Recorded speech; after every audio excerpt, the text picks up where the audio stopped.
Chapter number 2 ઉદાહરણ number 3ની આપણે ચર્ચા કરીશું આજે, જેમાં અહીંયા છે આપણી પાસે એક ધન વીજવાર છે અને અહીંયા ધન વીજવારનું આ વિદ્યુત ક્ષેત્ર આપણને દર્શાવવામાં આવે છે, જે રકમમાં જ આપણે આપવામાં આવેલું છે. ધન વીજવારનું વિદ્યુત ક્ષેત્ર, કારણ કે વિદ્યુત ક્ષેત્ર એટલે એક કુલમ ધન વીજભાર પર લાગતું બળ છે.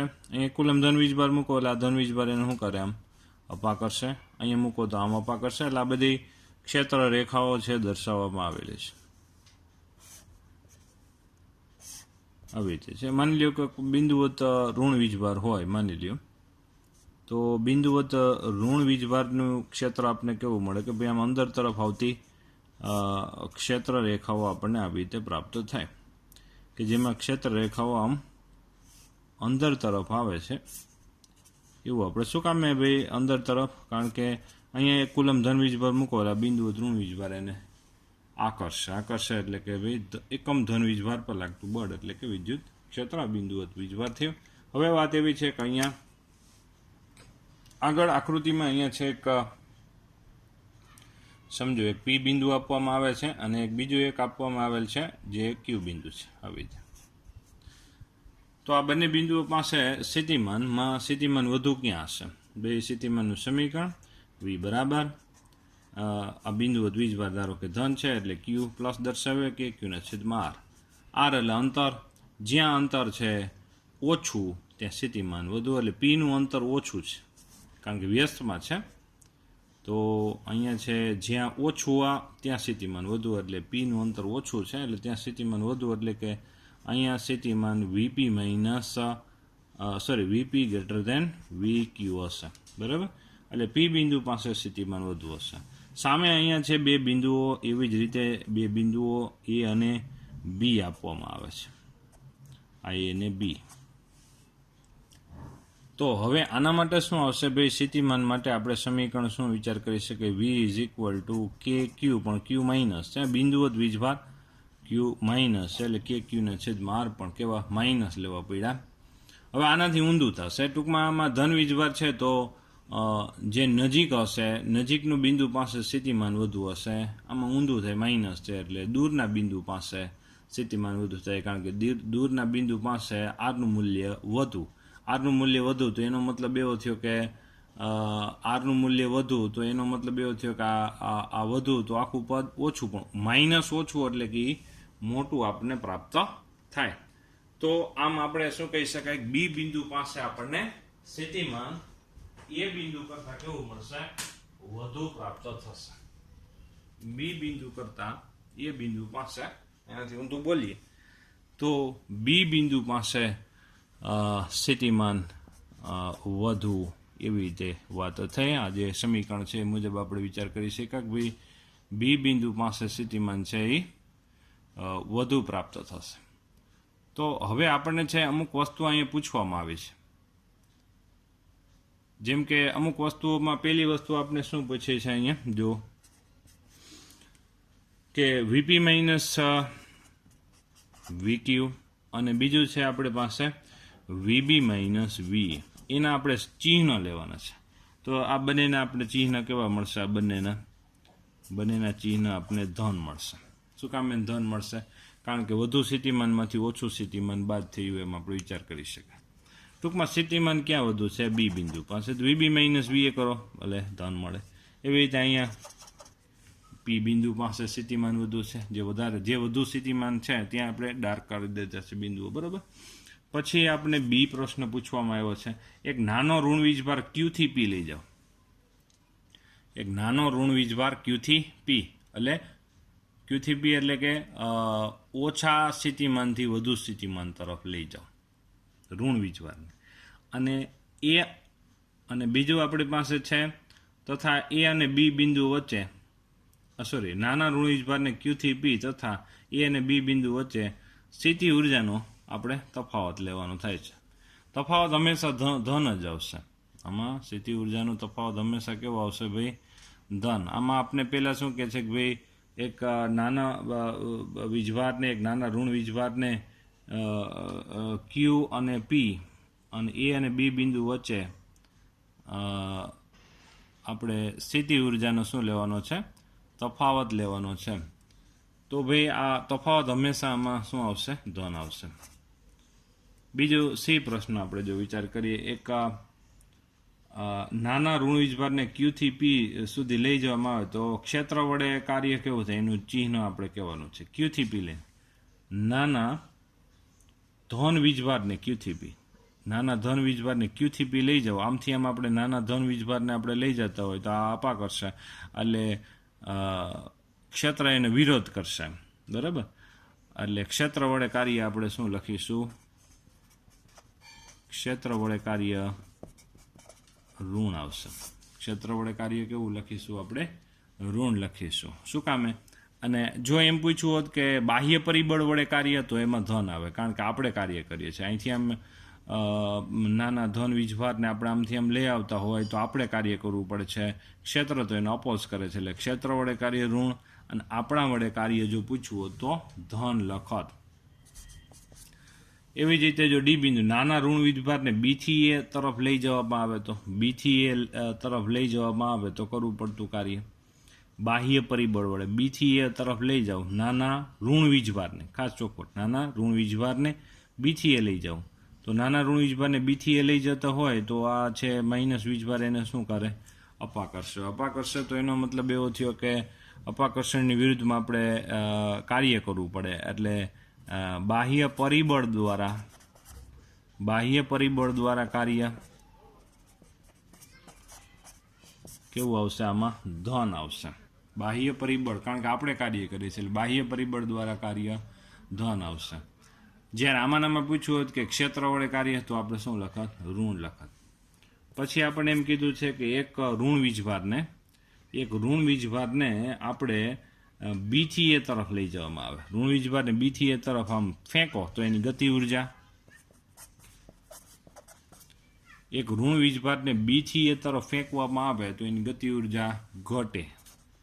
શું કામ? કારણ કે આપણો જે સ્ત્રોત વીજભાર છે એને શું કરશે? અપાકર્ષણ કરશે. તો આમાં આવી રીતે 5 જવાબ હતા.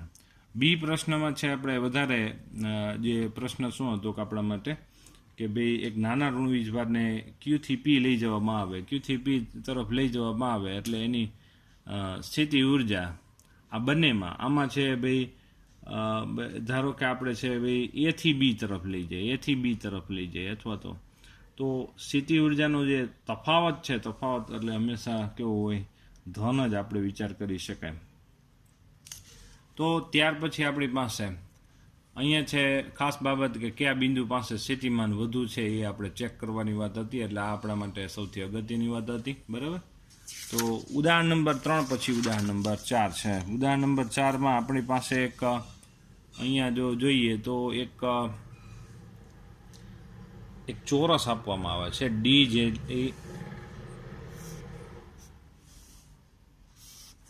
આ ડી જેટલી લંબાઈનું એક ચોરસ છે અને ચોરસના શિરોબિંદુ એ, બી, સી અને ડી છે અને તેમાં છે વીજભાર મૂકવાનો છે. એક આ પ્લસ ક્યુ વીજભાર, બીજો અહીંયા માઇનસ ક્યુ. તો હવે આપણે શું ગોતતું જવાનું છે કે તંત્રની સ્થિતિ ઉર્જા આપણે વિચાર કરવાની છે. તો તેમાં છે આ ગોઠવણી પ્રાપ્ત કરવા માટે, એટલે કે ચોરસ ઉપર વીજભાર ગોઠવવાના છે, એ ગોઠવણ કરવા માટે આપણે કેટલું કાર્ય કરવું પડે એ આપણે શોધવાનું છે, બરાબર. તો અત્યારે છે પહેલાં એક જ વીજભાર મૂકી હાલો એ બિંદુ પાસે વીજભાર મૂકીએ તો ત્યાં તો કોઈ બીજું તંત્ર હતું નહીં, એટલે કોઈ ક્ષેત્ર હતું નહીં, એટલે એ વીજભારને મૂકવા માટે, એટલે એ વીજભારને મૂકવા માટે એ બિંદુ પાસે વીજભાર મૂકવા માટે કાર્ય 0 આપણે વિચાર કર્યો. શું કામે? હવે માઇનસ ક્યુ વીજભારને બી બિંદુ પાસે મૂકવો હોય ને તો કાર્ય કરવું પડશે, કારણ કે આનું ક્ષેત્ર આવી જશે અને આના ક્ષેત્રમાં આપણે આ કાર્ય કરવાની વાત આવશે. તો કાર્ય બરાબર જો 1 કુલમ ધન વીજભાર દીઠ કાર્ય એટલે આપણા માટે વી એટલે સ્થિતિમાન છે, બરાબર. એટલે વી એટલે સ્થિતિમાન આવશે અને ક્યુ કુલમ વીજભાર દીઠ કાર્ય એટલે આપણા માટે શું આવશે? Q into V. તો આ સ્થિતિમાન કોનું હતું ભાઈ? તમે વિચાર કરો તો અત્યારે છે આ સ્થિતિમાન એનું હતું, એટલે વી એ લખ્યું મેં, સ્થિતિમાન એનું હતું અને કોને આપણે છે ભાઈ એ વીજભારને કારણે બી બિંદુ પાસે સ્થિતિમાન એ જેટલું, એક કુલમ વીજભાર દીઠ કરવું પડતું કાર્ય વી જેટલું, તો ક્યુ કુલમ વીજભાર દીઠ કેટલું કાર્ય કરવું પડે, પણ આ ક્યુ કુલમ કેવો હતો, માઇનસ ક્યુ. એટલે સૂત્ર કંઈક આવી રીતનું છે, આપણે ટેક્સ્ટમાં લખેલો છે કે ભાઈ આપણે જે બિંદુ પાસે સ્થિતિમાન શોધવાનું હોય એટલે તેના પરનો, એટલે બી બિંદુ પરનો વીજભાર લેવાનો છે અને એ પરના વીજભારને કારણે સ્થિતિમાન લખવાનું. તો ફાઇનલી થયું શું હકીકતમાં કે અહીંયા આપણી પાસે ભાઈ એ બિંદુ પાસેનું સ્થિતિમાન આપણા માટે કે ક્યુના છેદમાં અહીંથી આ બે વચ્ચેનું અંતર ડી જેટલું હશે, ડી એટલે માઇનસ કે ક્યુ સ્ક્વેરના છેદમાં ડી. આવી રીતે આપણને એક સમીકરણ મળી જાય W2 = એવી જ રીતે આપણે જો હવે અહીંયા પાછો વીજભાર મૂકવાના છીએ પ્લસ ક્યુ વીજભાર મૂકવાના હોય તો હવે પાછું કાર્યનું સમીકરણ W3 = સી બિંદુ પાસેનો, સી પરનો આપણે શું લખીશું, વીજભાર લખીશું ભાઈ, સી બિંદુ પરનો આપણે વીજભાર લખીશું અને અહીંયા સ્થિતિમાન એ અને બીને કારણે સ્થિતિમાન આપણે લખીશું, એ અને બીને કારણે સ્થિતિમાન. શું કામ માની લો કે એક કુલમ આપણે ધન વીજભાર અનંત અંતર લેવતા હોય તો આ બે વીજભારોને કારણે સ્થિતિમાન એટલે એક કુલમ વીજભાર દીઠ અનંત અંતરથી એક કુલમ વીજભારને લાવવા માટે કરવું પડતું કાર્ય. તો એક કુલમ વીજભાર અનંત અંતરથી આ બિંદુ સુધી લાવીએ તો કેટલું કાર્ય કરવું પડે, એ અને બીના સ્થિતિમાન જેટલું. તો ક્યુ કુલમ વીજભારને લાવવા માટે કેટલું કરવું પડે, કે ટૂંકમાં ક્યુ ઇન્ટુ વી જ કરીએ પણ વી બે જણાને કારણે પ્રાપ્ત થશે. તો ફાઇનલી અહીંયા આપણે શું મળશે કે ભાઈ સી પરનો વીજભાર કેવો છે, પ્લસ ક્યુ છે, બરાબર. અને એ અને બી બેના સ્થિતિમાનનો આપણે સરવાળો કરવો પડશે. એટલે ફાઇનલી અહીંયા છે આપણે શું લખવું પડશે, VA પ્લસ VB જેવું પદ આવશે. એમાં એ બિંદુ પાસે એને કારણે આપણે સ્થિતિમાન અહીંયા શું આવશે ભાઈ, આ ચોરસ હોય તો આથી આ અંતર શું આવશે, √2D આવશે, બરાબર. હા, તો અહીંયા આપણે સમીકરણ શું લખી શકાય કે ભાઈ કે ક્યુના છેદમાં √2D, બરાબર. અને બી બિંદુ પાસેનું વીજભાર ઋણ છે એટલે માઇનસ નિશાની આગળ લખી નાખી, કે ક્યુના છેદમાં અહીંથી આ અંતર કેટલું આવશે, ડી આવશે. તો આ થઈ ગયું W3 થઈ ગયું. આમાં આપણે છે ભાઈ બેમાં કે ક્યુ બેમાંથી અને કે ક્યુના છેદમાં ડી આમાંથી કોમન લઈ લે તો અહીંયા ક્યુ સ્ક્વેર થઈ જશે. એટલે અહીંયા વધે શું હકીકતમાં આપણા માટે ભાઈ અહીંયા 1/√2 વધશે, પણ એમાંય આપણે માઇનસ આપણે જો કોમન લેવા હોય તો અહીંયા શું આવશે, આ પદ માઇનસ થઈ જાય, આ કેવું થઈ જાય પ્લસ. એટલે એમાંથી કે ક્યુના છેદમાં ડી કોમન નીકળી ગયા એટલે અહીંયા +1 માઇનસ અહીંયા આવશે 1/√2, કારણ કે માઇનસ આપણે કોમન લીધા, બરાબર. એવી રીતે હાલો આવી રીતનું આપણે પદ થઈ ગયું છે, જોવું જોઈએ. ફરીથી આપણે જો કે ક્યુના છેદમાં આપણે ડી આપણે છે એમાંથી કોમન લીધા એટલે કે ક્યુના છેદમાં ડી આમાંથી કોમન લીધા એટલે અહીંયા વધે -1, અહીંયા વધે 1/√2, પણ આપણે માઇનસ છે આમાંથી કોમન લઈ લઈએ તો અહીંયા શું થઈ જાય, માઇનસ જો કોમન લઈએ તો આ છે પદ પ્લસ થઈ જાય. ટૂંકમાં પ્લસ હોય માઇનસ થાય, માઇનસ હોય પ્લસ થઈ જાય. ટૂંકમાં આ પદ પ્લસ થઈ જાય એટલે 1 પ્લસ અને 1/√2 આ માઇનસ થઈ ગયા, બરાબર. આ બે રીતની થયું.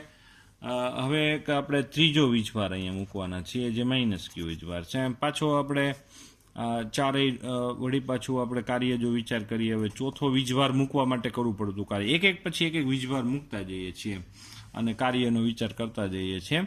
તો અહીંયા આવશે ભાઈ W4 = તો હવે ડી પરનો વીજભાર લખવાનો છે. ડી પરનો વીજભાર શું આવશે, માઇનસ ક્યુ આવશે. અને આ ત્રણેયને કારણે સ્થિતિમાન, ત્રણેયને કારણે સ્થિતિમાન એટલે કે ભાઈ એને કારણે સ્થિતિમાન, બીને કારણે અને સીને કારણે સ્થિતિમાન, આ ત્રણેયને કારણે સ્થિતિમાનનો આપણે શું કરવાનો, સરવાળો કરવાનો છે, બરાબર. તો અહીંયા W4 = -Q અને આ ત્રણેયનો સ્થિતિમાન વળી પાછું આપણે લખીએ તો શું આવશે ભાઈ, એનું સ્થિતિમાન તો પાછું જો અહીંથી અંતર ભાઈ ડી જેટલું જ હોય ને એટલે કે ક્યુના છેદમાં ડી આવશે. બીનું અહીંથી √2 આવશે અંતર એટલે -KQ, આ માઇનસ ઋણ વીજભાર છે, -KQના છેદમાં √2D, બરાબર. અહીંથી આ અંતર √2D જેટલું છે, બરાબર. એવી જ રીતે અહીંયા આવશે ભાઈ, અહીંથી આ અંતર કેવું આવશે, પ્લસ આવશે એટલે KQના છેદમાં ડી આવશે. તો ફાઇનલી આપણા માટે વાત શું થઈ કે જો જોઈએ અહીંયા છે આપણા માટે ભાઈ પાછું આપણે છે માઇનસ કે ક્યુ સ્ક્વેર ના છેદમાં ડી, ટૂંકમાં કે ક્યુના છેદમાં ડી બધામાંથી આપણે શું લેવા છે, કોમન લઈ લેવા છે. તો કે ક્યુના છેદમાં ડી જો આપણે કોમન લઈ લેવામાં આવે તો અહીંયા ફાઇનલી આપણે છે શું જોવા મળે કે ભાઈ અહીંયા છે ભાઈ ફાઇનલી આપણે છે આ જે પ્લસ પદ હશે આ ધારો કે આપણા માટે સોરી આ માઇનસ તો છે જ એટલે એમનેમ આપણે બહાર લઈ લઈશું સોરી હવે માઇનસ તો છે કે ક્યુના છેદમાં ડી કોમન લઈ લેવાનો આ 1 છે બરાબર તો આ આવશે -1/√2 આવશે બરાબર એટલે અને અહીંયા આવશે આપણા માટે આ 1 + 1 એટલે શું થઈ જાય 2 -1/√2 આવું થાય આ W4 થઈ જાય. પછી આપણે શું કરવાનું છે આમાં હવે આ ચારેય જો પેલા એ વીજભારને મૂકવા માટે કરવું પડતું કાર્ય શું થયું શૂન્ય શું કામે કારણ કે ત્યારે કોઈ હતો જ નહીં વીજભાર. પછી બી વીજભાર પર -q વીજભાર મૂકવા માટે કરવું પડતું કાર્ય સ્થિતિમાન ગુણ્યા વીજભાર. સ્થિતિમાન કોનું આ એકલાનું જ હતું ત્યારે બરાબર એમ વિચાર કર્યો એટલે આવી રીતે આ પદ થઈ ગયું બરાબર. પછી હવે ત્રીજો વીજભાર મૂક્યો તો આ બેને કારણે સ્થિતિમાન એટલે કે એ અને બી બેના સ્થિતિમાનનો સરવાળો કરીને મૂક્યું એવી રીતે અહીંયા બરાબર એ અને બીના બેના સ્થિતિમાનનો સરવાળો કર્યો. ત્યાર પછી આપણે ધારો કે હવે જો આપણે વિચાર કરીએ કે ભાઈ આ ચોથો વીજભાર મૂક્યો ચોથો તો આ ત્રણેયને કારણે સ્થિતિમાન વિચાર કર્યો તો કુલ કાર્ય કેટલું થાય તો આપણે અહીંયા વિચાર કરી શકાય કે તો ત્રણેયનો આપણે શું સોરી આ ચારેયનો આપણે અહીંયા શું લેવો પડે સરવાળો લેવો પડે. તો W1 તો 0 છે બધામાંથી આપણે આમાં જો એક ખાસિયત એ છે કે -KQ² છેદમાં ડી છે એ બધામાંથી આપણે કોમન લઈ શકાય એવું પદ છે જોવું જોઈએ. તો બધામાં જો આમાંથી પેલું પદ તો 0 આવશે આ 0 બીજું પદ આપણા માટે શું આવશે +1 આમાંથી -KQ² છેદમાં ડી પછી આમાંથી -KQ² છેદમાં ડી કોમન એટલે આમાં વધે શું 1 -1/√2 વધે. સેમ અહીંયા શું વધશે જો આમાંથી આપણે જો -KQ² છેદમાં ડી આમાંથી કોમન લઈએ તો 2 -1/√2 વધે. આ બધાનું પાછું આપણે સાદું રૂપ દઈ દઈએ જોવું જોઈએ. આ બધાનું આપણે જો ફરીથી પદ શું થયું આપણા માટે જો જોઈએ તો બધાનું આપણે સરવાળો બધા પદનો સરવાળાનું પદ આપણા માટે શું હતું જોવું જોઈએ. તો આપણા પાસે આ જે પદ હતું તે કંઈક આવી રીતે ભાઈ W જોવું જોઈએ તો અહીંયા છે આપણા માટે ભાઈ W = -KQ² છેદમાં ડી બરાબર અને અહીંયા છે 1 આવશે બરાબર આ 1 + 1 પ્લસ જો આ 1 + 1 + 2 એટલે શું આવી જાય 4 આવી જાય બરાબર. પછી અહીંયા શું વધ્યું આ -1/√2 અને -1/√2 બે છે એટલે શું થઈ જાય -2/√2 થઈ જાય. પછી આપણે આમાંથી 2 ને કોમન લઈ લઈ -KQ² છેદમાં ડી આમાંથી 2 કોમન એટલે અહીંયા શું વધે 2 વધે. પછી આપણે અંદર લઈ જાય એટલે લસા લઈ લે એટલે 2√2 થઈ જાય માઇનસ આમાંથી તો 2 બાદ થઈ ગયા છે એટલે 1 અપોન અહીંયા શું આવશે √2. પછી એક √2 આમાંથી જો 2 અને √2 એટલે આમાંથી એક √2 કેન્સલ થઈ જાય એટલે √2 ને પાછા અંદર લઈ જાય એટલે પાછું શું થઈ જાય અહીંયા 2 આવી જાય એટલે પાછો 4 આવી જશે જુઓ એટલે ફાઇનલી ટેક્સનો જવાબ આવી રીતે આવશે અહીંયા √2 આવી જશે અહીંથી √2 કેન્સલ થઈ જાય એટલે અહીં √2 આવી ગયા √2 ને અંદર લઈ જાય એટલે √2 ગુણ્યા √2 એટલે 2 આવી જાય 2 ગુણ્યા 2 એટલે 4 થઈ ગયા બરાબર માઇનસ અહીંયા √2 અંદર ગયા એટલે આ √2 આવી રીતનું સાદું રૂપ આપ્યા પછી તંત્રનો વીજભાર આપણને મળી જશે બરાબર. પણ હવે આને આ વસ્તુ આપણે બીજી રીતે કરી શકાય એવું છે. હવે એક વસ્તુ એ છે કે આપણે જે કાર્ય થાય ને એ બધું કાર્ય હકીકતમાં શું પામે સ્થિતિ ઉર્જામાં સંગ્રહ પામે. આપણે શું કર્યું કે આપણે એક વીજભાર મૂકતા ગયા તંત્રમાં અને પછી એમાં આ જે આપણું ઉદાહરણ નંબર 4 છે ઉદાહરણ નંબર 4માં આપને ડાયરેક્ટ આવી રીતે આકૃતિ આપી હતી અને આપણે એમ કીધું હતું કે આ બધા વીજભારો ને કારણે આપણે એનું બધા વીજભારોને ગોઠવવા માટે કેટલું કાર્ય કરવું પડે. તો એક એક વીજભાર આપણે ગોઠવતા ગયા અને કાર્યનો સરવાળો કરતા ગયા. બીજો હજી એક પ્રશ્ન છે આમાં, બીજી રીત પછી જોઈએ. પહેલા એક પ્રશ્ન એનો બીજો છે એ સોલ્વ કરી નાખીએ. Q0 વીજભાર, આ 4 વીજભારના શિરોબિંદુ ઉપર જકડી રાખીને Q0 વીજભારને કેન્દ્ર પર ગોઠવવા માટે કેટલું કાર્ય કરવું પડે. હવે Q0 વીજભારને ગોઠવવા હોય કેટલું કાર્ય કરવું પડે. તો આ Q0 ગુણ્યા ચારેયને કારણે સ્થિતિમાનનો સરવાળો આ બિંદુ પાસે. તો હવે આ બિંદુ એવું છે કે અહીંથી આ ચારેય શિરોબિંદુનું અંતર કેવું થાય, સમાન થાય. બીજું 2 ઋણ છે ને 2 ધન છે. ફાઇનલી જો વિચાર કરીએ ને તો કંઈક આવું પદ થાય. આપણે જો અહીંયા છે Q વીજભાર, આપણે બી પ્રશ્ન શું છે કે આમાં Q વીજભારને લેવા માટે કરવું પડતું કાર્ય. તો કાર્ય શું આવશે, Q0 અને ચારેયના સ્થિતિમાનનો સરવાળો. માની લો કે અહીંથી અંતર આપણે R વિચાર કરી લ્યો, હાલો બરાબર. તો અહીંયા આવશે ભાઈ KQ/R, એને કારણે સ્થિતિમાન. કારણ કે સમીકરણ અત્યાર સુધી શું હતું, વીજભાર ગુણ્યા સ્થિતિમાન. સ્થિતિમાન તો કોના કારણે આવે, ચારેયને કારણે. ચારેયને કારણે સ્થિતિમાન એટલે KQ/R, પછી minus KQ/R plus KQ/R minus KQ/R. આવું થાય ને. આ જો પેલું પદ આના કારણે, બીજું પદ આ માઇનસ પડવું, ત્રીજું પદ આ પાછું પ્લસ પડવું. અહીંથી અંતરે R જ આવશે અને આ R આવશે. આ પદ છે 0 આવશે એટલે કાર્ય 0. તો આવી રીતે 2 પ્રશ્ન ઉદાહરણ નંબર 4માં પૂછવામાં આવ્યા હતા. હવે જે આ છે આપણે ડાયરેક્ટ સોલ્વ કરી શકીએ, કારણ કે જે કાર્ય કરીએ ને એ બધું કાર્ય સ્થિતિ ઉર્જામાં સંગ્રહ પામે. તો આ તંત્રની આપણે ડાયરેક્ટ છે સ્થિતિ ઉર્જા શોધી લઈએ ને તો એ પણ કરવું પડતું કાર્ય જ મળી જાય. તો ડાયરેક્ટ છે સ્થિતિ ઉર્જા આપણે શોધવી હોય આ તંત્રની, તો આપણી પાસે જો પહેલાં આપણે વિચાર કરીએ કે ભાઈ નોંધ તરીકે આપણે રાખીશું બરાબર. તો સ્થિતિ ઉર્જા કેટલી આવી થશે જોવો જોઈએ. પહેલાં આ 2 આવશે, આમાં ડી અંતરવાળા આપણી પાસે જે વીજભારો ડી અંતરે હોય એવા કેટલા આપણી પાસે જોવો જોઈએ. અને એ બધાની આપણે સ્થિતિ ઉર્જા જો વિચાર કરીએ બરાબર, કે જે ડી અંતરે હોય તેવા આપણે વીજભારોની આપણે વાત કરીએ તો તેમાં આપણી પાસે ભાઈ જો કેલ્ક્યુલેશન કરીએ આપણી પાસે તો કે ભાઈ ડી અંતરે હોય તેવા આપણી પાસે અહીંયા છે આપણે ભાઈ એવા વીજભારો કેટલા આવશે ભાઈ, આપણી પાસે 4 આવશે બરાબર. તો સ્થિતિ ઉર્જાનું સમીકરણ શું આવશે, કોઈ પણ સ્થિતિ ઉર્જાનું સમીકરણ U = KQ1Q2/R. આનો આપણે ઉપયોગ કરીએ છીએ. તો કોઈ પણ જોડકો લ્યો, જો આ 2 વીજભારોની સ્થિતિ ઉર્જા 1 + Q 1 - Q, આ 2 લ્યો તો 1 + Q 1 - Q, એટલે બધાનો જવાબ કેવો આવશે, ઋણ જ આવશે. તો ડી અંતરે રહેલા એવા કેટલા ભાઈ જોડકા થયા. ધારો કે આ 2ની સ્થિતિ ઉર્જા કેટલી થાય, KQ + Q - Q એટલે KQ² થઈ જાય અને 2 વચ્ચેનું અંતર કેવું, ડી. આની સ્થિતિ ઉર્જા આટલી જ થાય, પણ અહીંયા શું આવશે, માઇનસ. આની માઇનસ જ આવશે, આની પાછી માઇનસ. તો આવા 4 પદ આવે, પાછો સરવાળો કરો એટલે કેટલા થઈ ગયા, ડી અંતર રહેલા. પછી એવી જ રીતે આપણે જો નંબર 2 વિચાર કરીએ કે ભાઈ હવે √2D જેટલા અંતર રહેલા, √2D જેટલા અંતરે રહેલા, તો √2D જેટલા અંતર રહેલા 2 જોડકા બને, 1 અને આવા 2.